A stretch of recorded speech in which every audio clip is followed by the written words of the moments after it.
Students हम discuss करेंगे important news के बारे में। First news is regarding the Lok Sabha का जो थर्ड फेज का जो वोटिंग है उसके पर्सपेक्टिव से है। स्टूडेंट्स लोकसभा के थर्ड फेज के वोटिंग के दौरान में 94 जो लोकसभा कॉन्स्टिट्यूएंसीज हैं वहाँ पे जो वोटिंग का जो प्रोसेस है वो देखने के लिए मिलेगा। स्टूडेंट्स वोटिंग का जो डे है उससे अर्लियर बिफोर जो डे है ये जो 48 आवर्स का जो समय है इसको इलेक्शन कमीशन के द्वारा एज ए साइलेंस पीरियड के रूप से ऑब्जर्व किया जाता है। स्टूडेंट्स अगर हम साइलेंस पीरियड के बारे में डिस्कस करें तो आप देखिए साइलेंस पीरियड के दौरान में किसी भी पॉलिटिकल कैंडिडेट को यहाँ पे जो कैंपेनिंग है वो अलाउ नहीं है, जिस कैंपेनिंग के दौरान में जो लाउड स्पीकर है उसका यूज़ किया जाए। पॉलिटिकल कैंडिडेट इस दौरान में जो रैलीज है उसको भी नहीं कैरी आउट कर सकते हैं। क्या स्टूडेंट्स यहाँ पे जो डोर टू डोर कैंपेन है उसको भी बैन किया गया है साइलेंस पीरियड के दौरान में। तो आप देखिए कि डोर टू डोर कैंपेन है उसको अलाउ किया गया है कि जो पॉलिटिकल कैंडिडेट इलेक्शन को कंटेस्ट कर रहे हैं उनके द्वारा डोर टू डोर कैंपेन के थ्रू जो पब्लिक है उससे अपील किया जा सकता है वोट्स के पर्सपेक्टिव में। स्टूडेंट्स अगर मल्टीपल फेज के अंदर इलेक्शन है वो कंडक्ट होने वाला है तो आप देखिए कि उन्हीं सीट्स के ऊपर जो साइलेंस पीरियड है उसको ऑब्जर्व किया जाएगा जहां पे जो वोटिंग का जो प्रोसेस है वो देखने के लिए मिलेगा। आप देखिए कि जो डिफरेंट सीट्स हैं जिनका कि यहाँ पे अलग फेज के अंदर वोटिंग है वो देखने के लिए मिलेगा, तो वहाँ पे आपको जो साइलेंस पीरियड है वो नहीं देखने के लिए मिलेगा। वहाँ पे जो नॉर्मल वे में जो कैंपेनिंग है उसको कैरी आउट किया जा सकता है पॉलिटिकल पार्टीज़ के द्वारा, पॉलिटिकल कैंडिडेट्स के द्वारा। नेक्स्ट अगर हम डिस्कस करें इंडियन एयरफोर्स का जो कॉन्वॉय है उसके अटैक के पर्सपेक्टिव से है। आप देखिए कि स्टूडेंट जो जम्मू डिवीज़न का एरिया है वहाँ पे जो मिलिटेंट अटैक्स हैं वो देखने के लिए मिलने लगे हैं लास्ट 3-4 ईयर्स के अंदर में, जिसके अंदर राजौरी का एरिया है, पुंछ का जो एरिया है वहाँ पे जो आपको अटैक्स हैं वो देखने के लिए मिलते हैं। तो इंडियन एयरफोर्स के कॉन्वॉय के ऊपर एक अटैक है वो देखने के लिए मिला था, उसी के जो मिलिटेंट पर्सन है उनका सर्च ऑपरेशन है वो जारी है राजौरी और पुंछ के एरिया के अंदर में कि किनके द्वारा इस अटैक को कैरी आउट किया गया, कौन इस अटैक के बिहाइंड में है, उनका जो सर्च एंड ऑपरेशन है वो यहाँ पे जारी है इंडियन डिफेंस फोर्सेज का। Next news is regarding the Mullaperiyar dam के बारे में है। आप देखिए कि तमिलनाडु के द्वारा केरल के पर्सपेक्टिव से कुछ यहाँ पे स्टेटमेंट है वो इश्यू किया गया है सुप्रीम कोर्ट के अंदर में कि जो डैम है उसका वर्क के रिगार्डिंग में केरल के द्वारा जो यहाँ पे इंटरफेयर है वो किया गया। स्टूडेंट्स आपको डैम के बारे में कुछ बेसिक इन्फॉर्मेशन है वो पता होना चाहिए। आप देखिए कि केरल का जो इडुक्की डिस्ट्रिक्ट का जो एरिया है, केरल का जो इडुक्की डिस्ट्रिक्ट का एरिया है वहाँ पे ये जो डैम है वो सिचुएटेड है। वहाँ पे आपको वेस्टर्न घाट का कुछ हिल्स हैं वो देखने के लिए मिलती हैं जिनको कि हम कोर्डामम हिल्स के रूप से जानते हैं। तो जो कोर्डामम हिल्स का जो एरिया है वहाँ पे ये जो मुल्ला पेरियर डैम है वो आपको देखने के लिए मिलेगा केरल के अंदर में। बट आप देखिए कि 999 ईयर्स के रिगार्डिंग में इस डैम को यहाँ पे लीज के रिगार्डिंग में दिया गया है तमिलनाडु के पर्सपेक्टिव से कि इसका जो वाटर है वो तमिलनाडु के रिगार्डिंग में यूज किया जाता है। स्टूडेंट्स आप देखिए कि डैम को कौन सा जो रिवर्स है उनके ऊपर बनाया गया है, पेरियार रिवर आपको देखने के लिए मिलता है। पेरियार इसके अलावा मुल्लियार नाम का जो नदी है उनके कन्फ्लुएंस के रीजन के अंदर में इसको वहाँ पे कंस्ट्रक्ट किया गया है। इडुक्की डिस्ट्रिक्ट का जो एरिया है वेस्टर्न घाट का जो कोर्डामम हिल्स का एरिया है वहाँ पे। अगर हम इसे डैम का जो वाटर है उसके पर्सपेक्टिव से डिस्कस करें तो आप देखिए कि थेनी नाम का जो डिस्ट्रिक्ट है तमिलनाडु के अंदर में, तमिलनाडु के अंदर कौन सा डिस्ट्रिक्ट स्टूडेंट, थेनी है, मदुरई है। मदुरई के अलावा आप देखिए कि यहाँ पे शिवगंगा नाम का जो डिस्ट्रिक्ट है, मदुरई के अलावा शिवगंगा नाम का जो डिस्ट्रिक्ट है, इन डिस्ट्रिक्ट्स के अंदर में जो वाटर है उसको यूज किया जा सके, वाटर को यहाँ पे ईस्टर्न साइड के अंदर डाइवर्ट किया जा सके, जो वाटर है जो बेसिकली वेस्टर्न साइड के अंदर में ना फ्लो करे। तो उसी के रिगार्डिंग में मुल्ला पेरियर डैम है वो आपको देखने के लिए मिलता है। सिचुएटेड कहाँ है, केरल के अंदर में है। कौन से स्टेट के द्वारा वाटर को यूज किया जाता है, तमिलनाडु के द्वारा। कौन से एरियाज के अंदर में, थेनी का एरिया है, मदुरई का एरिया है, शिवगंगा डिस्ट्रिक्ट का जो एरिया है वहाँ पे। और 999 ईयर्स के रिगार्डिंग में इसको लीज के ऊपर दिया गया है तमिलनाडु को। नेक्स्ट अगर हम बात करें कि एक्सट्रीमिस्ट ग्रुप का जो लीडर है उसका डेथ हुआ है मणिपुर के अंदर में, एग्जाम के पर्पज से नहीं इंपॉर्टेंट है। Next news is regarding the कि जो पर्सन विद डिसेबिलिटी के जो पर्सनस हैं उनको बेसिकली जो कोटा है वो प्रोवाइड किया गया है ट्रेन्स के अंदर में। तो आप देखिए कि आपको जो डिसेबिलिटीज़ है उनकी रिगार्डिंग में कुछ इन्फॉर्मेशन होना चाहिए। स्टूडेंट 2016 का एक एक्ट है वो आपको देखने के लिए मिलता है डिसेबल पर्सनस के पर्सपेक्टिव से। हमारा जो डीपीएसपी का जो डीपीएसपी है, directive principle of state policy, उसका आर्टिकल 41 है वो भी आपको देखने के लिए मिलता है। डिसेबल पर्सनस को बेटर यहाँ पे जॉब का जो अपॉर्चुनिटी है, बेटर जो लाइवलीहुड है, वर्किंग कंडीशंस है उनको प्रोवाइड किया जाए उसी के रिगार्डिंग में। इसके अलावा आप देखिए कि 2016 का जो एक्ट है उसके थ्रू हमारे यहाँ पे जो डिसेबिलिटीज़ है उनको इंक्रीज कर दिया गया था। अर्लियर फेज के अंदर में आपको जो 7 डिसेबिलिटीज़ है वो देखने के लिए मिलता था, उनको इंक्रीज करके 21 है वो कर दिया गया था। इस पर्सन विद डिसेबिलिटी एक्ट है 2016 के थ्रू में। वहाँ पे स्टूडेंट्स कुछ रिजर्वेशन है वो भी प्रोवाइड किया गया था। यहाँ पे ट्रेन्स के अंदर जो कुछ कोटा है उसके बारे में यहाँ पे डिस्कस किया गया है। नेक्स्ट न्यूज़ के बारे में अगर हम डिस्कस करें मालदा के पर्सपेक्टिव से और मुर्शिदाबाद के रिगार्डिंग में है। आप देखिए इनका कुछ हिस्ट्री आपको पता होना चाहिए। मुर्शिदाबाद वही एरिया है जो यहाँ पे एक पावर हाउस के रूप से हुआ करता था। जो बैटल ऑफ प्लासी का जो एरिया, प्लासी का जो समय है 1757 के समय में, बैटल ऑफ बक्सर का जो समय है उस दौरान में जो मुर्शिदाबाद है वो आपको पावर सेंटर के रूप से देखने के लिए मिलता है। आप देखिए कि धीरे धीरे उसके बाद में जो मुर्शिदाबाद है उसके अंदर डिक्लाइन आपको देखने के लिए मिलेगा। जो कलकत्ता का जो रीजन है वो वहाँ से इमर्ज होता है एज ए पावर सेंटर के रूप से। नेक्स्ट अगर हम बात करें मालदा के बारे में, आप देखिए कि मालदा के बारे में आपने ज्योग्राफी में काफ़ी बार रीड किया होगा। मालदा का जो रीजन है वो बेसिकली मालदा फोल्ट की वजह से हम इसे जानते हैं कि यहाँ मालदा फोल्ट की वजह से हमारा जो मेघालयन प्लेट्यू का जो एरिया है, हमारा जो मेन पेनिनसुलर एरिया है या जो प्लेट्यू का जो रीजन है उससे वो सेपरेट हुआ। इसी वजह से स्टूडेंट्स मालदा फोल्ट की वजह से आपको जो मेघालयन प्लेट्यू है उसका डिस्टेंस आपको देखने के लिए मिलता है। यहाँ पे जो रिवर्स है उनका टर्न आपको देखने के लिए मिलेगा। रिवर्स के द्वारा यहाँ पे बेसिकली अपना जो कोर्स है उसको चेंज किया जाता है।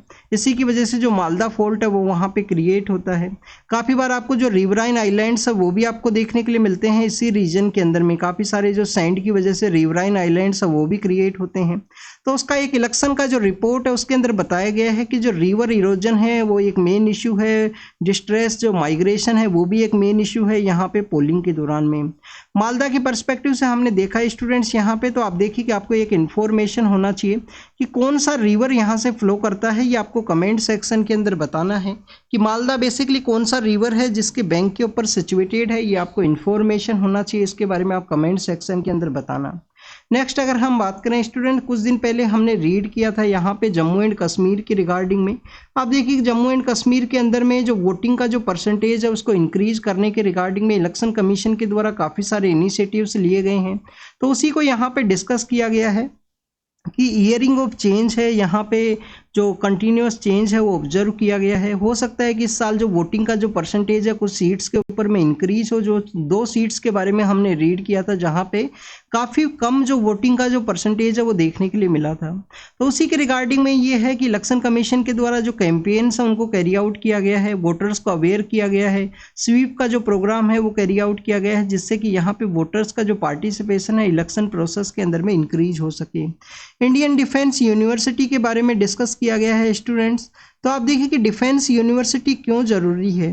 हमारा जो वॉरफेयर का जो टेक्निक्स हैं या डिफरेंट टाइप में किस तरीके का वॉरफेयर का जो स्ट्रेटजी है उनको यूज किया गया है वो एक ज़रूरी है किसी भी कंट्री के डिफेंस के रिगार्डिंग में कि उसको समय के साथ में अपने आप को अपग्रेड करना है। वॉरफेयर का जो टेक्निक्स यहाँ पे चेंज हुआ है, किस तरीके के नए वेपन्स यहाँ पे लाए गए हैं, तो उनका ये स्ट्रेटजिक स्टडी के रिगार्डिंग में यहाँ पे एक इंस्टीट्यूशन है वो होना चाहिए जिसको कि हम इंडियन डिफेंस यूनिवर्सिटी के रूप से यहाँ पे कहा गया है कि उसको इस्टेब्लिश किया जाए। क्या स्टूडेंट्स अर्लियर बिफोर किसी ग्रुप्स के द्वारा या किसी कमेटीज़ के द्वारा इसको सजेस्ट किया गया इंडियन डिफेंस यूनिवर्सिटी के रिगार्डिंग में?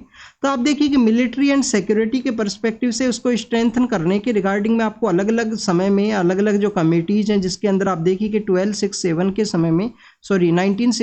के समय में आपको जो कमेटी है उसके द्वारा देखने के लिए मिलता है। 1982 के समय एक ग्रुप है उसको कॉन्स्टिट्यूट किया गया था, उनके द्वारा भी रिकमेंड किया गया था कि हमारे यहाँ पे स्ट्रेटजिक जो डिफेंस का स्टडी है उसके रिगार्डिंग में एक इंस्टीट्यूशन है उसका एस्टेब्लिशमेंट यहाँ पे होना चाहिए। और आप देखिए कि जो कारगिल रिव्यू कमेटी है जिसको कॉन्स्टिट्यूट किया गया था के सुब्रमण्यम जो सर हैं उनका लीडरशिप के अंदर में, जो के सुब्रमण्यम सर हैं उनका लीडरशिप के अंदर में आपको यहाँ पे जो इंडियन डिफेंस यूनिवर्सिटी है उसका रिकमेंडेशन देखने के लिए मिलता है आफ्टर द कारगिल वॉर के बाद में। आप देखिए कि 2011 के समय में हमारे यहाँ पे जो गुरुग्राम नाम का जो एरिया है दिल्ली के पास में जो सिचुएटेड है वहाँ पे जो इंडियन डिफेंस यूनिवर्सिटी है उसका बेसिकली जो स्टोन है उसको भी लेट डाउन किया गया था, उसको भी यहाँ पे इनोग्रेट करने के बारे में डिस्कस किया गया था। बट आप देखिए कि उसका जो कंस्ट्रक्शन है वो कभी भी स्टार्ट नहीं हुआ।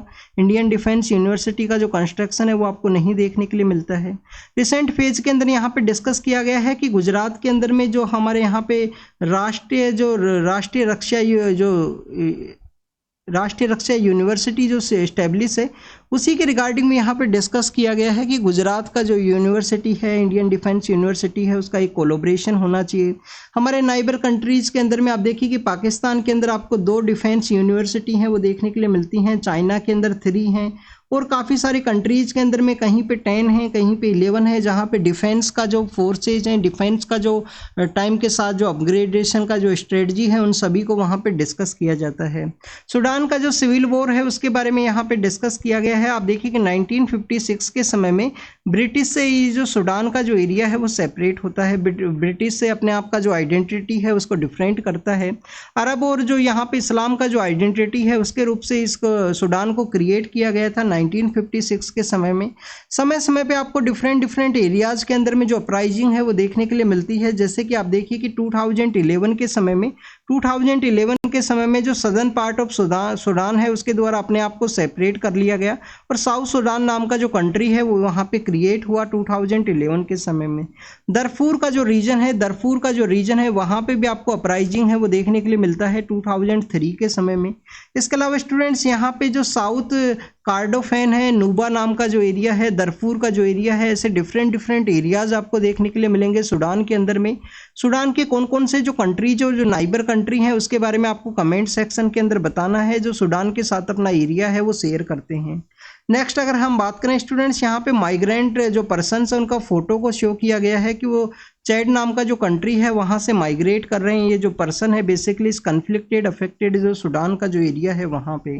अब बेसिकली यहाँ पे जो सिविल वॉर का सिचुएशन क्यों क्रिएट हुआ, आप देखिए कि 19 मेजर आपको एथनिक ग्रुप्स हैं वो देखने के लिए मिलते हैं। 597 के आसपास आपको सब एथनिक ग्रुप्स हैं जो आपको देखने के लिए मिलेंगे। और अभी तक 1956 के समय जब इन्होंने इंडिपेंडेंस को अचीव किया, आप देखिएगा अभी तक यहाँ पे आपको 35 जो कूप के जो अटेम्प्ट्स है वो देखने के लिए मिलते हैं सूडान के अंदर में। तो इस तरीके का जो सूडान का जो सिविल वॉर का जो सिचुएशन है उसके बारे में यहाँ पे डिस्कस किया गया है। नेक्स्ट अगर हम बात करें, हमारे यहाँ पे जो पेस्टिसाइड्स का जो लिमिट है उसके रिगार्डिंग में सेंटर के द्वारा कुछ डिस्कस किया गया कि इंडिया के द्वारा जो पेस्टिसाइड्स का जो लिमिट है उसको बेसिकली यहाँ पे स्ट्रेंथन किया गया है। उसी के रिगार्डिंग में आप देखिए कि रिसेंटली स्टूडेंट जो स्पाइसेज हैं उसके रिगार्डिंग में जो इथाइलिन ऑक्साइड है उसका यूज़ होने की वजह से काफ़ी सारी कंट्रीज़ के द्वारा इंडिया का जो टॉप ब्रांड्स हैं स्पाइसेस के रिगार्डिंग में उसको बैन किया गया था। तो उसी के पर्सपेक्टिव से यहाँ पे ओवरव्यू किया गया है FSSAI के द्वारा कि पेस्टिसाइड्स उनका किस तरीके से यूज़ देखने के लिए मिलता है। तो पेस्टिसाइड्स का जो यूज़ है उसको स्ट्रेंथन किया गया है समय के साथ में, ये आपको जो स्टेटमेंट है वो देखने के लिए मिलता है। स्टूडेंट्स नेक्स्ट अगर हम बात करें वर्ल्ड के पर्सपेक्टिव से है, आप देखिए कि जो पनामा का जो एरिया है कहाँ पे सिचुएटेड है, सेंट्रल पार्ट ऑफ अमेरिका के अंदर में आपको देखने के लिए मिलेगा पनामा का जो एरिया है। तो उसी के इलेक्शन के रिगार्डिंग में यहाँ पे डिस्कस किया गया है। पनामा का लोकेशन आप जरूर से देखना स्टूडेंट। हजीबुल्लाह के द्वारा एक स्ट्राइक है उसको लॉन्च किया गया है, उसके बारे में यहाँ पे डिस्कस किया गया है कि जब इजराइल के द्वारा सदर्न पार्ट ऑफ लेबनान के अंदर अटैक किया गया तो उसी के बाद में आपको हजीबुल्लाह का जो अटैक है वो स्ट्राइक है वो देखने के लिए मिलता है। Next is regarding the white house के पर्सपेक्टिव से, एग्जाम के पर्पज से नहीं इंपॉर्टेंट है। एक एक्टर का यहाँ पे डेथ हुआ है वो भी इम्पोर्टेंट नहीं है। और आप देखिए कि चाइना के जो पॉलिटिकल लीडर हैं उनके द्वारा फ्रांस के साथ में जो टॉक्स है उनको कैरी किया जाएगा यूक्रेन के पर्सपेक्टिव से, इसको यहाँ पे डिस्कस किया गया है। आप देखिए कि इजराइल के जो पॉलिटिकल लीडर्स हैं उनके द्वारा यहाँ पे बेसिकली ऑर्डर दिया गया है कि जो अल जजीरा नाम का जो न्यूज़ चैनल है जो कहाँ से वर्क किया करता है स्टूडेंट्स, कतर से आपको इसका जो वर्क है वो देखने के लिए मिलता है। तो आप देखिए अल जजीरा नाम का जो न्यूज़ चैनल है उसका वर्किंग सिस्टम को स्टॉप करने के रिगार्डिंग में ऑर्डर्स है वो आपको देखने के लिए मिलता है कि इजराइल के अंदर में अल जजीरा के द्वारा जो वर्क है उसको नहीं कैरी आउट किया जाएगा। नेक्स्ट अगर हम बात करें स्टूडेंट्स, इजराइल के द्वारा यहाँ पे गाजा के साथ में जो क्रॉसिंग है उसको क्लोज किया गया है। हमास का जो अटैक है उसके रिगार्डिंग में यहाँ पे डिस्कस किया गया है। तो this is all the information related to the today's newspaper. आपको यहाँ पे पनामा के पर्सपेक्टिव से ज़रूर से लोकेशन देखना है और सूडान के जो नाइबर कंट्रीज हैं उनके बारे में भी आपको पता होना चाहिए। तो ये सब आपका आज का इन्फॉर्मेशन था, आप इसको नोट डाउन कीजिए। जो भी इन्फॉर्मेशन आपको इस यहाँ पे मिला हो उसको रिवाइज कीजिए student. Thank you students, thank you very much.